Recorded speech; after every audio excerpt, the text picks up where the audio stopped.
Hello friends, good morning. Welcome to the lecture of DOS. In this lecture, we will start a new chapter, axially loaded columns. So before going to start new chapter, we will discuss about the column. So basically what is column? So if for a compression member, effective length is greater than 3 into a least lateral dimension, that would be a column. Right, so normally columns are subjected to a axial compressive force. Sometimes columns may be subjected to a moment about one or both the axis. Right, so what are the causes of the moment in column should be there. So basically causes of the moments in a column are gravity loads, wind loads, earthquake loads, and restraint by the monolithic beams or slabs. Right, so these are the basic moments, causes of the moments in a column. And what would be there for a strength of a column depends upon. So strength of the columns depends on a shape, size and cross section of the column, length, strength of the materials like which kind of material we have used, like we have used steel, we have used concrete, right? So these are the strength of the column, these depends upon. So basically there are so many types of column, so we can classify the columns as per a shape, as per a bracing, as per a lateral and a longitudinal force reinforcement, as per a length. Right, so here what is a axially loaded column? So column subjected to a load acting along the longitudinal axis or a centroid of a column. So you can see this is a axially loaded column. That means our load coming on a CG of this column. So you can see in a rectangular beam, CG is here. So load coming on a center of gravity, that means that column is a axially loaded column.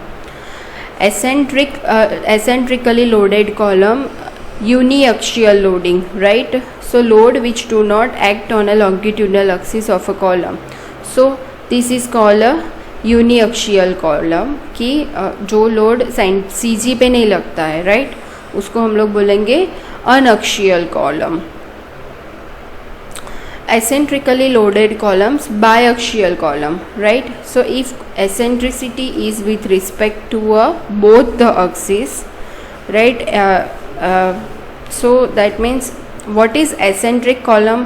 So eccentric column मतलब कि x axis के ऊपर ही load लगेगा लेकिन CG से थोड़ा दूर, तो उसको बोलेंगे uniaxial loading. Right, and what is biaxial loading मतलब कि what is axial loading. So eccentric loading ही होगा जिसमें सीजी पे लोड नहीं लगेगा लेकिन एक्स एक्सिस और वाई एक्सिस से थोड़ा दूर होगा, तो उसको बोलेंगे बायअक्सियल, मतलब कि एसेंट्रिक लोडिंग, अक्शियल लोडिंग बोलेंगे उसको. ठीक है, सो ये 3 टाइप के आपके लोड्स है कॉलम के ऊपर. फर्स्ट है axially loaded column, eccentric loaded column and eccentric loaded column biaxial. Reinforcement requirement for the columns. So columns जो होता है उसके अंदर डिफरेंट टाइप के रेनफोर्समेंट्स होते हैं. राइट, तो सबसे पहले हम लोग जो रेनफोर्समेंट की रिक्वायरमेंट देख रहे हैं कॉलम के अंदर, सो वो एज पर IS कोड ही होना चाहिए. सो इसमें हम लोग IS 456-2000 यूज़ करेंगे, जो आप लोगों को पता ही है. ऑलरेडी हम लोगों ने आगे के एग्जाम्पल्स में वो कोड को यूज़ किया है. ठीक है, सो सबसे पहले हम लोग देख लेंगे कि ये जो क्लोज है वो कौन से पेज नंबर पे दिया है. सो रिक्वायरमेंट ऑफ एज पर IS code IS 456-2000 page number 48 पे दिया है. क्लोज नंबर है 26.5.3. ठीक है, इसमें आपको 2 पार्ट में रेनफोर्समेंट डिटेल दी है. उसमें फर्स्ट पार्ट है for a longitudinal reinforcement. So for a longitudinal reinforcement में हम लोग सबसे पहले देखेंगे the cross section area of a longitudinal reinforcement. So cross section area of the longitudinal reinforcement shell not be less then 0.8% and shall not be more than 6%. सो ये minimum criteria क्या है इसका 0.8%. ठीक है ये, और मैक्सिमम क्राइटेरिया है 6% of the gross section area of the column. Gross area है उसके. ठीक है. So minimum number of longitudinal bars shall be 4 in a rectangular column and 6 in a circular column. So ये है सेकेंड नंबर का आपका point. Third number का point है the bar shall not be less than 12 mm in a diameter. मतलब कि हमें 12 mm से कम डायामीटर का बार यूज़ करना नहीं है. ठीक है. उसके अंदर हमें और भी 2-3 डिटेल बताई है कोड के अंदर.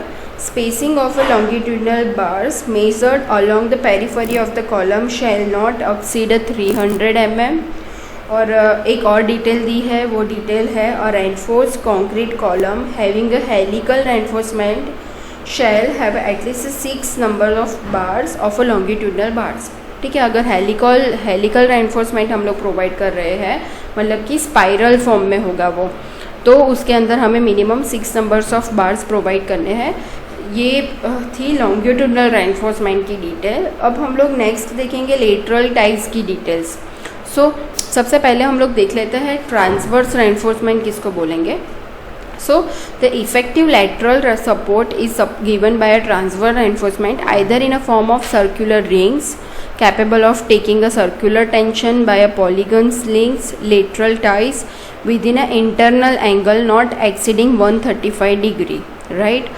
और second है if longitudinal bars are not spaced more than a 75 mm on either sides, the transverse reinforcement need only to go near the corner. Alternate bars are used for a purpose of a lateral support. So आप ये figures में देख रहे हो कि ये क्या है, lateral ties है, मतलब कि transverse reinforcement है जो हम लोग यूज़ करेंगे कॉलम के अंदर. So the longitudinal bars are spaced at a distance not ये क्या हो गया कि हमें 48 times diameter of the bar है, उससे ज़्यादा नहीं होना चाहिए, right? So that would be effectively tied in 2 directions. Additional longitudinal bars in between this needed to be use in 1 direction only, right? ये एडिशनल बार्स हम लोग जो प्रोवाइड कर रहे हैं ये. Longitudinal bars in a compression member placed in a more than one row, effective lateral support to the longitudinal bars in an inner rows may be assumed to have been provided if transverse reinforcement is provided for a outermost row. मतलब कि outermost row में हम लोग अगर ये transverse reinforcement provide कर रहे हैं, so in accordance with the figure, ये आप figure देख रहे हो 7.6b, no bars of inner is closer to nearest compression face and 3 times the diameter of the largest bar in a inner row. So आप ये देख रहे हो, ये है transverse reinforcement की डिटेल. ठीक है. अब हम लोग देखेंगे लेटरल टाइज. हम लोगों ने आगे देखा था लॉन्गिट्यूडनल रेनफोर्समेंट के IS कोड के हिसाब से क्राइटेरिया. सो वो क्राइटेरिया क्या थे, जो क्रॉस सेक्शनल एरिया है उसका जो रेनफोर्समेंट डिटेल है वो हमने देखा था कि 0.8 मिनिमम क्राइटेरिया है और 6 है 6% वो मैक्सिमम क्राइटेरिया है. सो उससे हमारा बढ़ना नहीं चाहिए.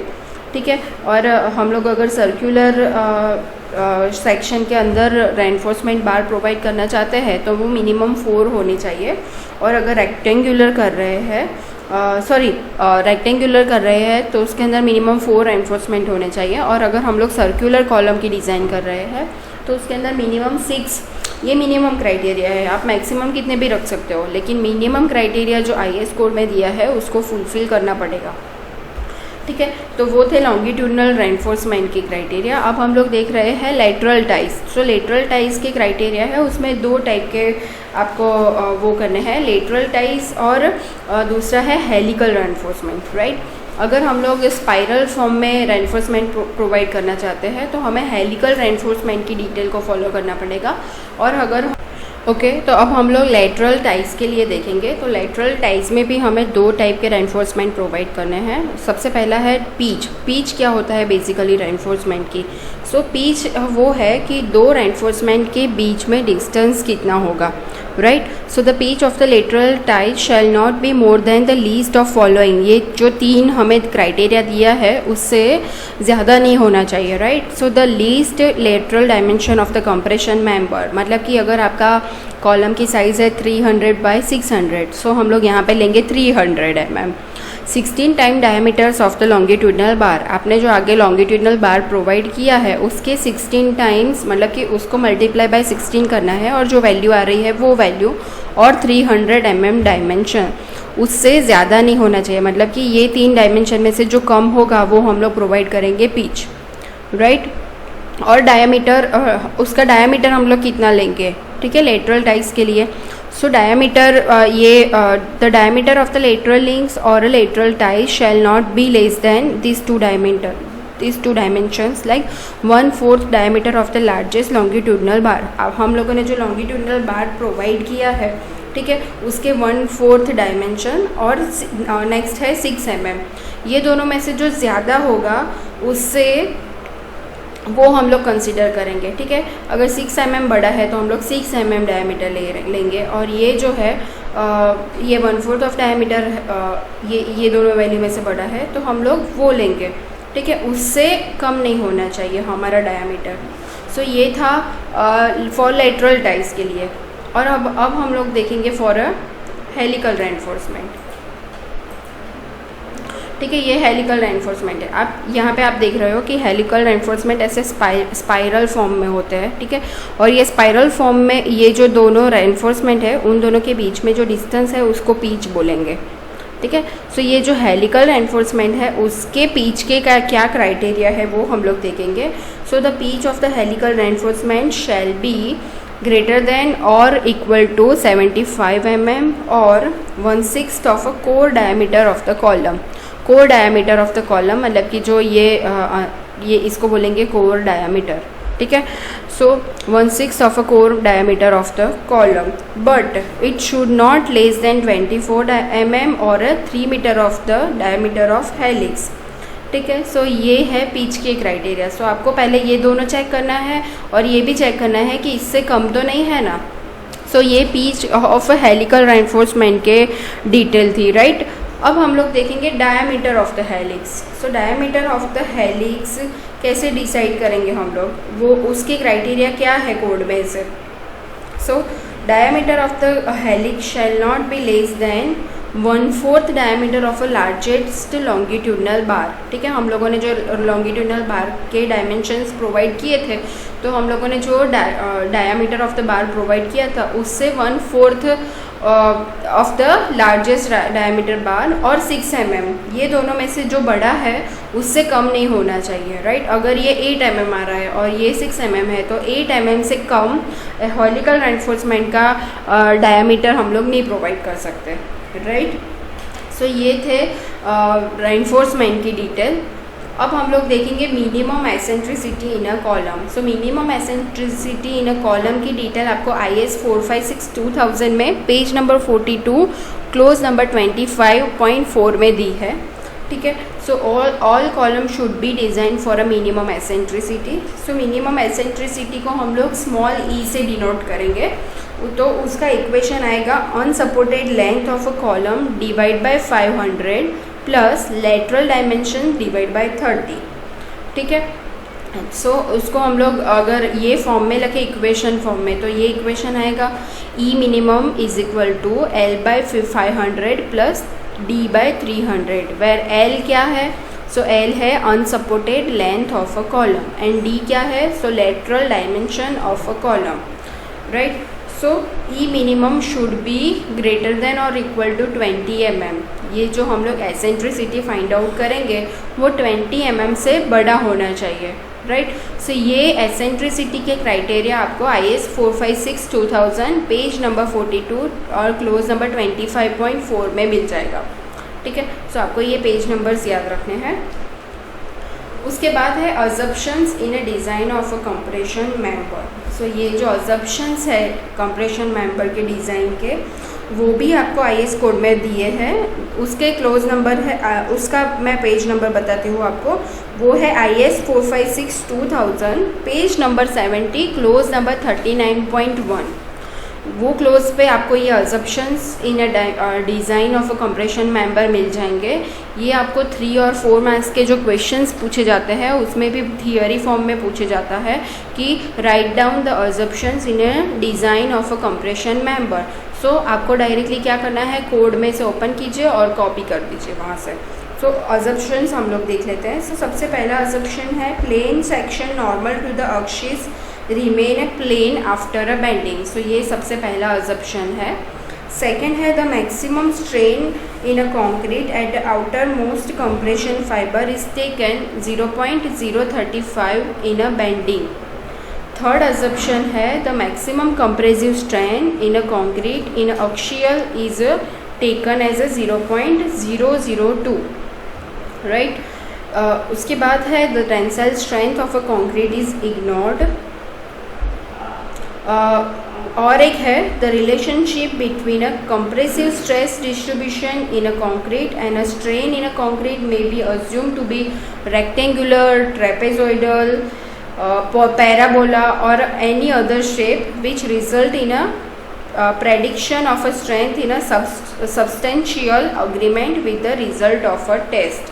ठीक है, एक ये भी आपको अजम्पशन दिया है। और एक लास्ट अजम्पशन है the maximum compressive strain in a highly compressed extreme fiber in a concrete subjected to a axial compression and a bending, and when there is no tension on the section shall be 0.0035 minus 0.75 times the strain at least compressed extreme fiber। सो ये आपको assumptions दिए हैं। ये assumptions आपको directly code में से copy and paste करना है जब भी आपको अगर क्वेश्चन पूछा जाए तो। अब हम लोग देखेंगे short axially loaded column right. 2 type के कॉलम होते हैं, long column and short column. So ये हम लोग अभी डिटेल देख रहे हैं शॉर्ट एक्सियली लोड कॉलम की। सो आपको फिगर में ये आपको सेक्शन आप फिगर में देख रहे हो section, strain diagram and stress diagram. ठीक है, सो ये हम लोगों ने देखा था। So the figure shows the rectangular column section subjected to axial load. The column is subjected to uniform strain of 0.002 and uniform stress of 0.446 FCK. So ये strain का हम लोगों ने देखा था कि आगे assumption में लिया है। ठीक है, 0.002 मैक्सिमम कंप्रेसिव स्ट्रेन होती है और ये जो है 0.446 FCK वो आपको इक्वेशन कोड में दिया है राइट। वो है uniform stress in a particular column. So axial load में जहाँ पे एसेंट्रिसिटी 0 होती है, E 0 होता है, वहाँ पे इक्वेशन होता है PU is equal to PC plus PS। ठीक है, सो यहाँ पे PU क्या है, axial load on a column है। ये PUC क्या है, तो लोड ऑन अ कॉन्क्रीट है, कॉन्क्रीट के ऊपर जो लोड आएगा वो। और ये PS क्या है, सो लोड ऑन अ स्टील है। ठीक है, सो अगर हम लोग इसको देखें सो PUC load on a concrete कितना है, सो ये इतना है 0.446 FCK इंटू AC।